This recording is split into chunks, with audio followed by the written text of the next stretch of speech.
Our legislative update with Smith Dawson. Brett? Hey, good morning, everyone. I hope everyone's summer is going well. It's hard to believe it's already August and it's going to be fall before we know it. Hopefully get a couple more weeks of sunshine in. It's cool here in Washington. I don't know if you guys are getting kind of a cold snap as well. But it's a little weird, but it's nice because usually it's hot and steamy this time of year.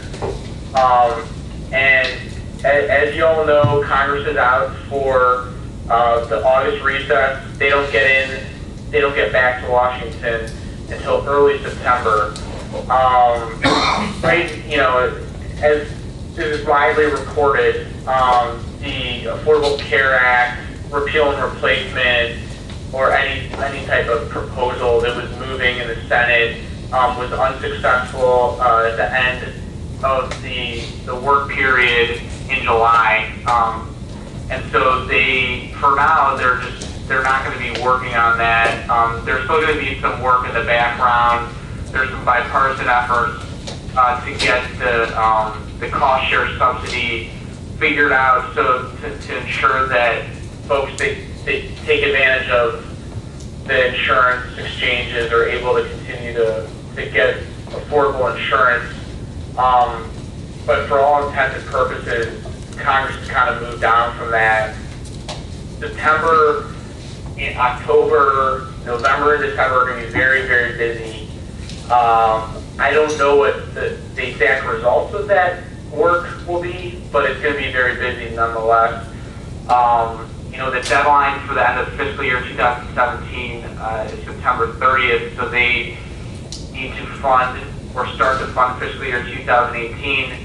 As you're probably aware, it's unlikely that they'll have the full government funded, so they'll have to pass what we call a continuing resolution that will carry over the fiscal year 2017 funding levels. In the House, their goal is to pass all of the remaining appropriation bills the first couple of weeks of September when they get back, but the Senate is just way behind them. So it's looking like, if I take a guess now, that they would pass something like an omnibus that they've done in prior years, closer to December. This isn't something you haven't seen before. This is kind of the pattern that's emerged for Congress over the last several years. They also are going to need to raise the debt ceiling. There's mixed thoughts on whether that's going to be difficult or not. There's a large chunk of the Republican caucus that is against raising the debt ceiling, without cuts elsewhere. But the administration is hoping for a clean debt ceiling, which would mean they just raise the debt ceiling to allow for the borrowing authority of the United States to continue without any strings attached. Usually the Democrats will help carry that vote. It's looking like that will be the case in September as well. And then there's a bunch of other bills that lapse in the end of September. One is the Children's Health Insurance Program. They're going to have to reauthorize that. The FAA law lapses at the end of September. They're going to have to reauthorize that or extend the current law. The National Flood Insurance Program lapses at the end of September. They're going to have to reauthorize or extend that law. And then we get to the two big items that are priorities for the Trump administration. Tax reform, you probably have seen several of the articles that have been sent. That's going to be the focus for the next 3 months. It's a very, very difficult issue. There's 10 stakeholders for every tax provision in the tax code, and there's thousands of tax provisions that are in the tax code. So you can imagine there's a lot of push and pull on members of Congress to decide how they want to move forward on this. There haven't been too many specifics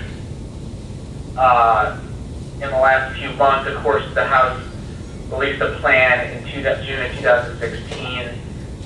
But what they have, the main consensus is that they do a comprehensive tax reform. The mortgage interest deduction would stay in place, and the charitable the charitable deduction would stay in place as well. Now the White House has said that they might tweak the mortgage interest deduction. There's just a lot of uncertainty around some of these big provisions that cost the government a lot of money, like mortgage interest deduction. And then, of course, what's important to you is state and local taxes and the deductions around those, and of course the tax exempt treatment of municipal bonds. They say everything's on the table. Groups are fighting tooth and nail for what's important to them, and it's just going to be a real difficult move forward. The main goal for the White House and the majority of both chambers is to lower the tax rates on businesses and individuals. That's still, up in the air. I think we'll get a better sense once they start ramping down hearing in the House and the Senate, and then starting to mark up the bills where this will really lead. It may be too much of a lift. It may be too difficult. It's early, but they're going to put in the strongest effort that I've seen, and that I know that people have seen since 1986. That leaves the infrastructure proposal, which continues to be worked on. There's been some work done in the Senate, in the committees with jurisdiction over transportation. They're trying to position their priorities and policies. The White House is going to be the lead on this. They want to put out their proposal, but from what everyone's hearing is that this is going to get moved to early spring of 2018. So we're still a little ways away from this. The administration said they're going to release a more detailed proposal in the fall, so we'll be looking out for that. Probably sometime in October. But that still remains to be a priority. It's just tax reform is going to take up the bulk of the air and the effort and the will of Washington in the fall and early winter of 2017 and probably going into 2018. Kind of moving on outside of what's going on in Washington and what's going on with the county in Washington.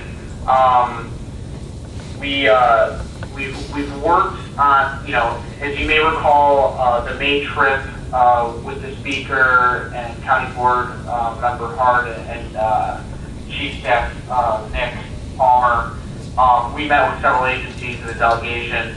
One of those meetings was with EDA. They mentioned a program that helps areas that have or will have losses in coal jobs. We qualify, the county qualifies because of an NRG coal plant, and we reached out to EDA and put in a proposal. This was put in, I think, early last Monday or Tuesday. We think it's a good opportunity. We will hear back whether we're given a green light on the proposal to go to a full application. It takes a significant amount of effort, probably in the next week or two, from EDA. Pat Farah and a representative from Lewis University put together the proposal. It focuses on job development along with a business incubator. We'll continue to keep you apprised of what's going on with that, but we're hopeful that we get the green light from EDA to move forward, because that could be some real dollars and something that came out of that trip to Washington. We've also continued to have discussions with HHS and made some very good connections with Dr. Herm on the opioid issues and trying to bring some more coverage of what the county's done to really try to combat the epidemic. We had a call a couple weeks ago on that. It went well, and we're just going to continue to follow up and try to join the other groups, the decision makers in the state and nationally, and make sure that we're positioned well when funding opportunities come upon us. And then the last point I wanted to bring up before I turn it over to any questions is that we are in the midst of scheduling a trip to DC for a couple of board members and some folks from the county to brief the delegation staff and folks from USDOT on the freight study. We think this is a great opportunity to, follow up on what we talked about when we were out in May. A significant amount of resources were put into this study. The region this is important for the region for going after big dollars, whether they're federal or state, to address the lack of adequate infrastructure to deal with the significant growth of freight traffic on the roadways in the region. We're looking at September 26th, that Tuesday, or September 27th, that Wednesday. We've reached out to offices to try to secure a space, and we'll get you all more details when that's known. But we think it's a great opportunity to showcase what Will County has done and to make sure that the DC staff are aware, of where we want to take the discussion, and they are aware of the follow-up to the meeting in May, and that we're, really utilizing the resources that we were given. So those are kind of the big items on what we're working on, and I'll open it up to questions if anyone has a question or comment. Does anyone have any questions? No, yeah, did a very, very good job of explaining it. Kept us all quiet and speechless. That doesn't. All right, we'll get some more coffee. This is true. That's true. All right. Well, thank you very much for calling in and giving us that update. It sounds like things aren't really moving that forward down there. I know there's been everything you've been sending, and thank you so much for those articles.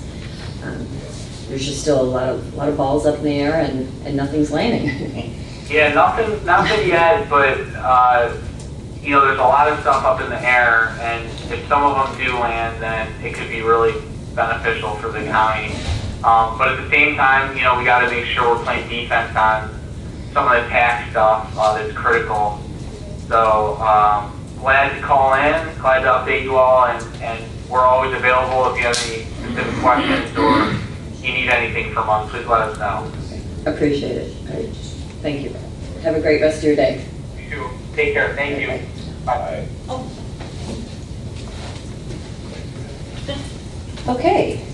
Everyone wake up. You got to move on to our next item. We have no old business. The new business, I wanted to kind of discuss, there's a few of us, I wish we would have had more of the board members who had gone to NACO to kind of give a little, very quick little synopsis, maybe what you took away from the Columbus trip. Tyler, did you want to maybe start us off? So it was a good time as always. One of the things that I went to was water resources. They had a presentation, kind of like we did a few months ago, about how our water supply in our aquifers is running low. Unfortunately, they only really talked about groundwater, which sounds like Joliet at least is going to look at going into that and some of the problems that they faced. So really, it was just kind of scary because it's going to be expensive when we have to get off of our aquifers eventually, and I just kind of wanted to see what they had to say. And keeping groundwater clean is not easy. So, really, what do they suggest for rural communities, where farms and stuff like that? How are they? They have to get off the aquifers. No. There was Rainwater? One of the people who presented was from the Ohio region, and they pump water from Lake Erie all the way out into the rural areas, kind of like we do with Lake Michigan. Well, I understand, but I mean, you could pump Lake Michigan water to a municipality, but what do you do with farms? They're not gonna run a water pipeline to every farm. That's what a lot of the communities, that's what they do, and then they collect the water in, I forget what they call it, kind of like man-made lakes kind of, and then they pump it out even further. I mean, they were talking about how expensive it was, but they had a lot of partners that they, like corporate partners. They showed a slide, they had like 35 or 36 different partners that they used. Imagine what we pay to run city water out to the sheriff's facility. If you had to run that to every farmhouse.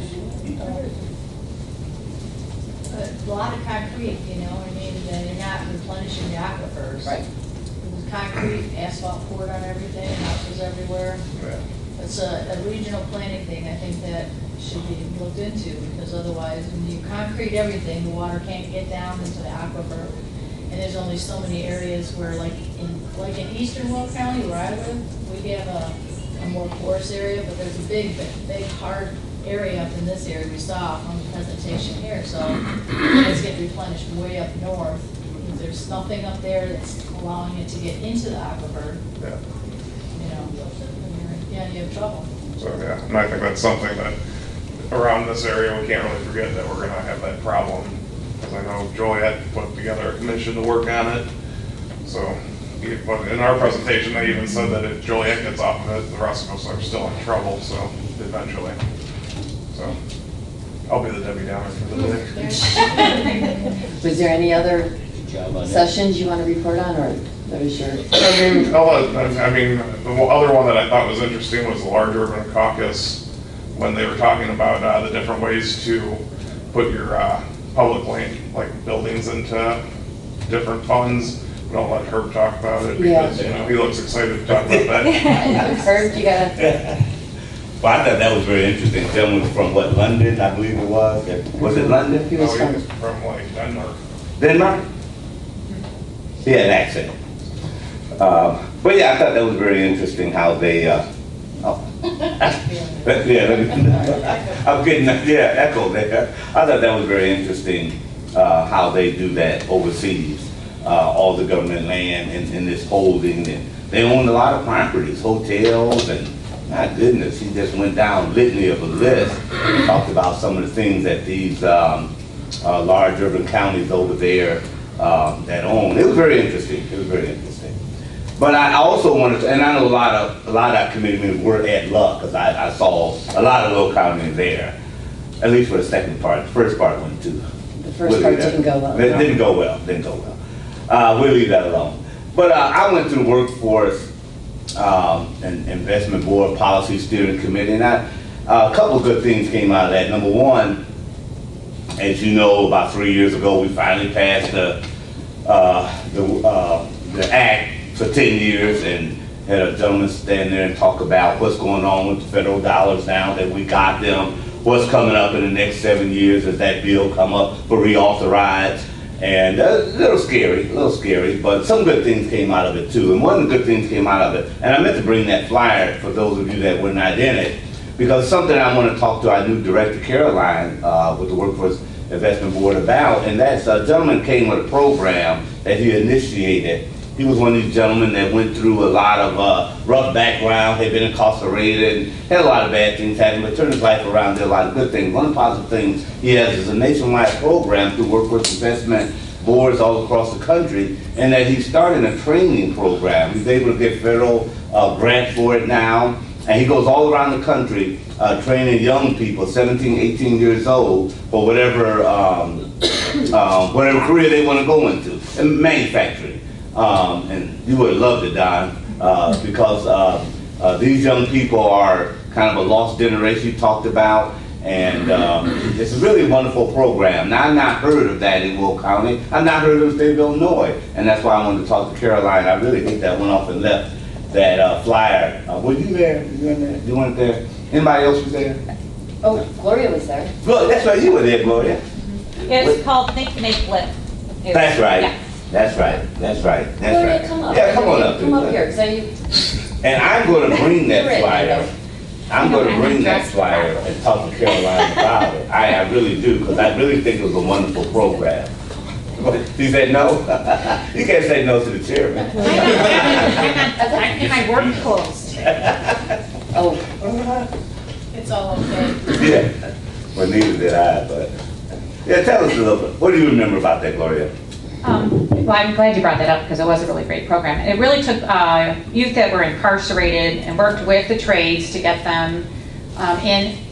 I wouldn't call it apprentice programs, but start them in the construction field and then allow them to get the skills to then maybe move on into an apprentice program and then obviously get jobs. And that's what really work comes down to, especially with people and young people who are incarcerated, changing their focus so they don't go back out to what was affording them the lifestyle they had before. We had to change the economics. So that was very good. And he was actually at another workforce presentation that was on later in the week.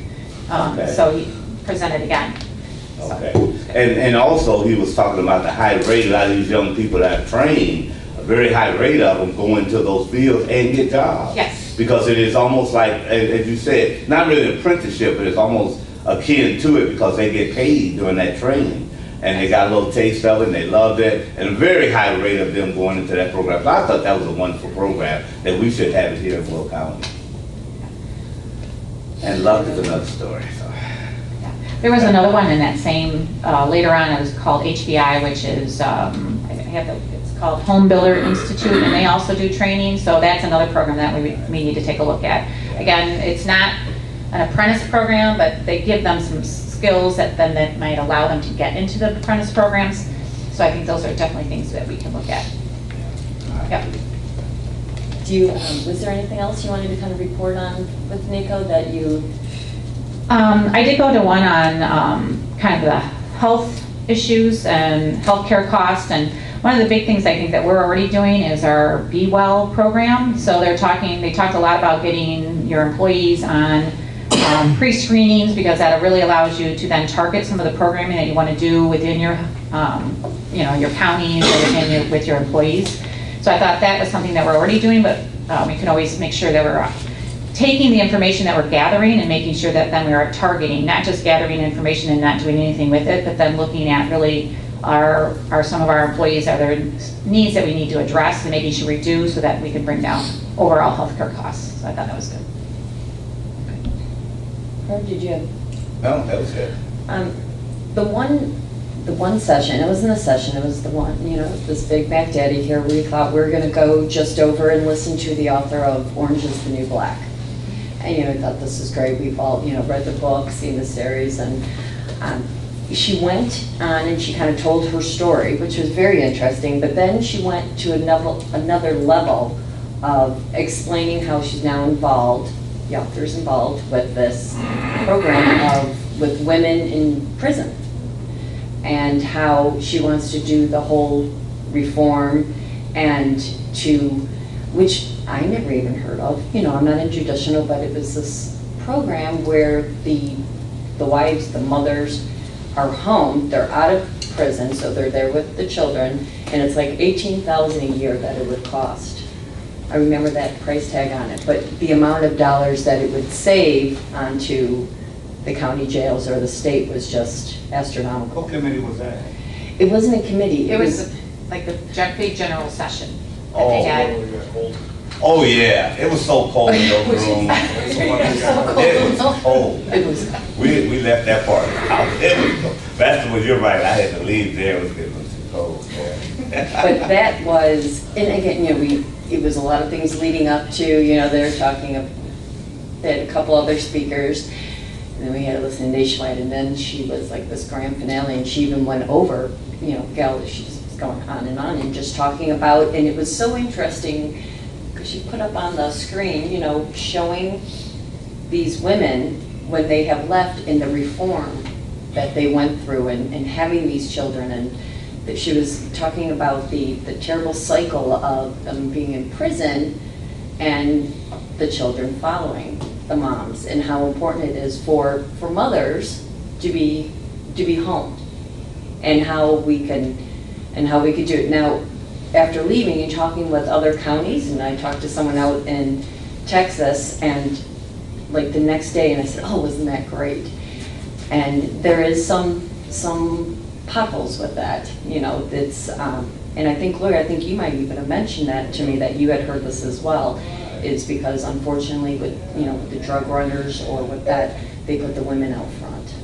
And it was just hearing all these different ways, and hearing other states and other counties that are trying to go and get this reform and to get women out of it. And they were definitely focusing, because it went up in 40 years, it went up something like, what was it, 350% of more women are in jail.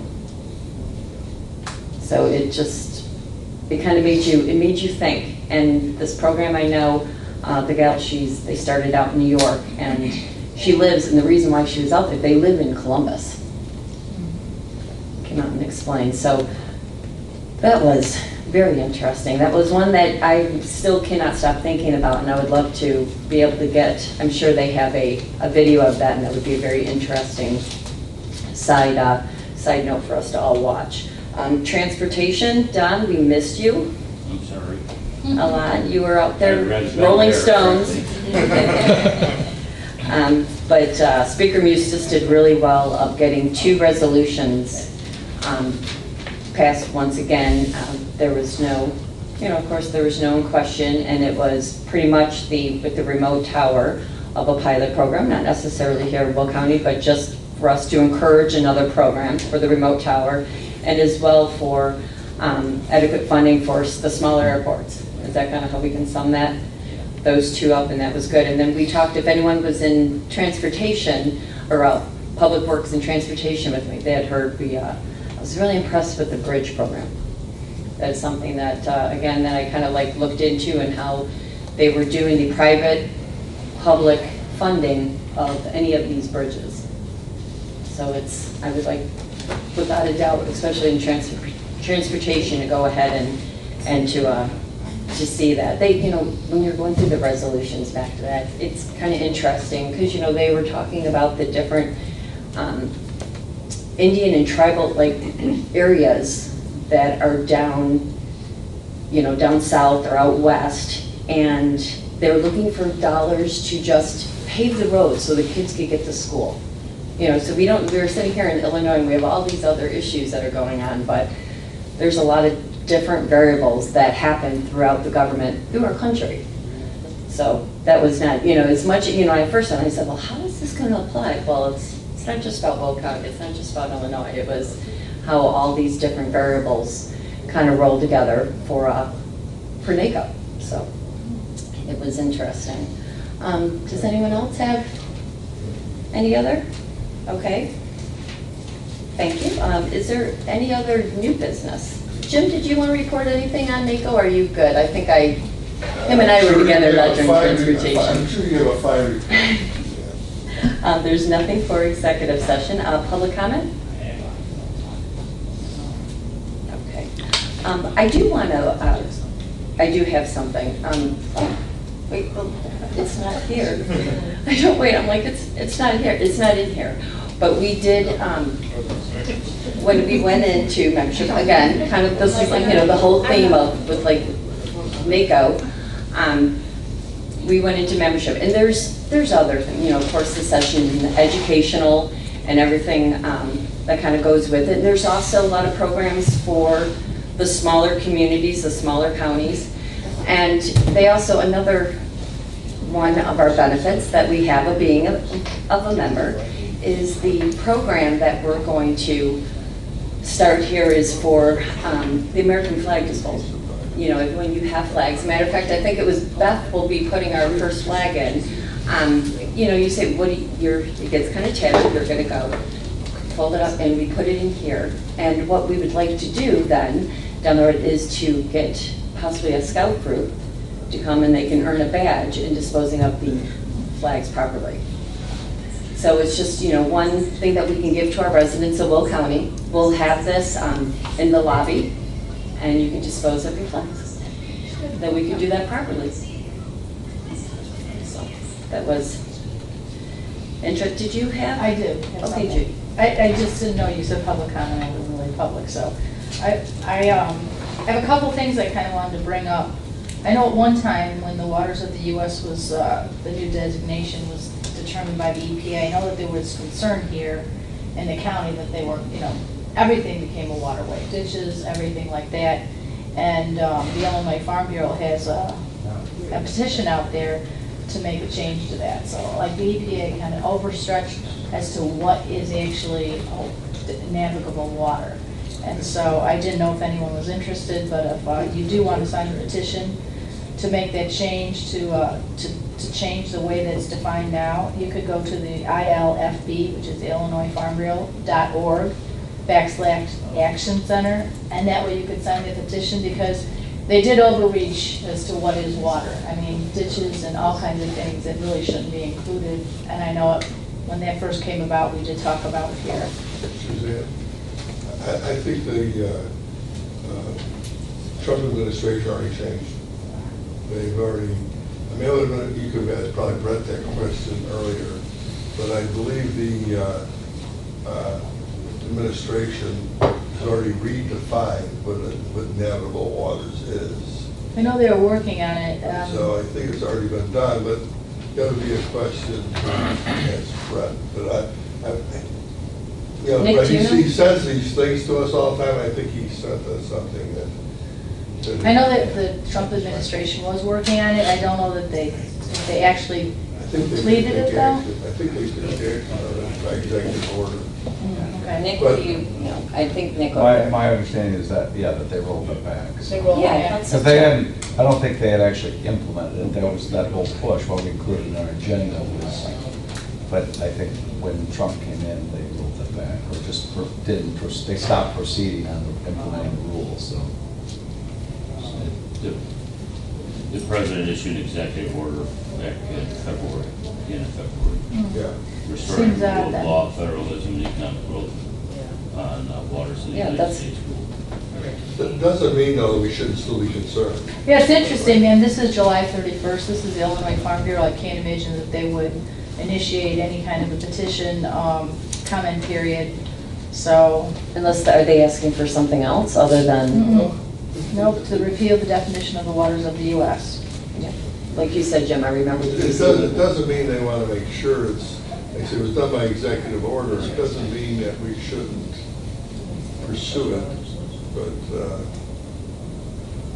I would find out, they talk to the Farm Bureau, if they're aware of what's been done through the executive order first. Yeah, or just shoot him an email. This is just July 31st, so this is pretty recent, July Yeah, 31st, they yeah. wrote it. The other issue I have is, we're talking about it in land use ordinances with the new solar farms that are coming in. There have been quite a few farmers that have been solicited for solar farms on their property. And the biggest problem is that in Illinois, there are very few counties where there are no laws or regulations that protect agricultural land during the construction or decommissioning of a solar farm. Also, the farmers are signing, like they're asked to sign a 30 to 40-year lease and that they cannot get out of.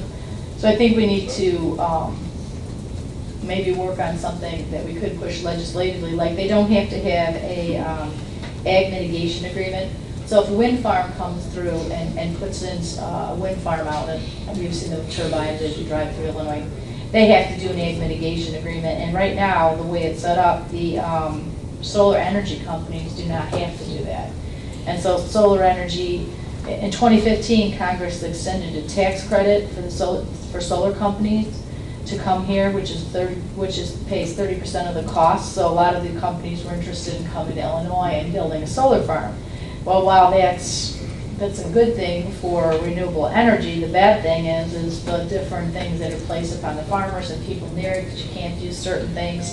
So I know we're going to look through an ordinance, but I think maybe we should help put something on our legislative agenda to help the state representatives put some legislation forward, because remember when wind farms came in It's a big problem because what do you do once the wind farm's not in use anymore? You have these huge turbines, who's responsible? None of that was ever laid out. So I think we should do that. And then also like a tax assessment of those solar farms. You know, you're on a farm, what is the tax assessment of that? Because it's an energy source, so. I just want to bring that up and I can give this up to you. No, that would be great. All right, thanks. Don, did you? I was just gonna ask, Nick, don't we have a survey of brownfield sites that we have proposal or available for solar? The land use department did an inventory of all the brownfield sites as potential solar sites. And a lot of those are, as you imagine, in urban areas that are just sitting unused. So that's a good opportunity to turn a Maybe we could get the light into legislature something to, positive. maybe we could get the legislature to encourage the use of brownfield sites or something, you know? Yeah. That's the hope. I mean, there's creative partnerships throughout the country where, especially in urban, lower income areas, they're using those brownfield sites to create a cheaper energy source for the community, so it helps the community while still turning a brownfield site into something useful, so. Right, but these energy companies they're not looking into that, they're just going straight to the farmers. And there's several that have already signed contracts, so. They might if we ask the legislature to craft legislation that encourages them to use brownfield sites instead. Right. Well, Judy, this actually was a great segue into an announcement. I also wanted to put that, you know, we're into August, and we start getting now into the fall, into September. We're going to talk and see if there is any bit of this legislation that we need to change, tweak, and get ready for the next session, and kind of see, and kind of, I would like to kind of go over our priorities that we have done onto the federal and onto the local. A few from the Sheriff's Department has came about effective caring. I don't know if I actually wanted to talk to you more about this, Don, about off-work carrying of guns with the concealing carry. Like, I don't even want to pretend that I know all these details, so we'll hold off and possibly get a few of the guys in here to discuss what they're looking for. And yeah, no, I think that is it. Is there anyone else that could possibly?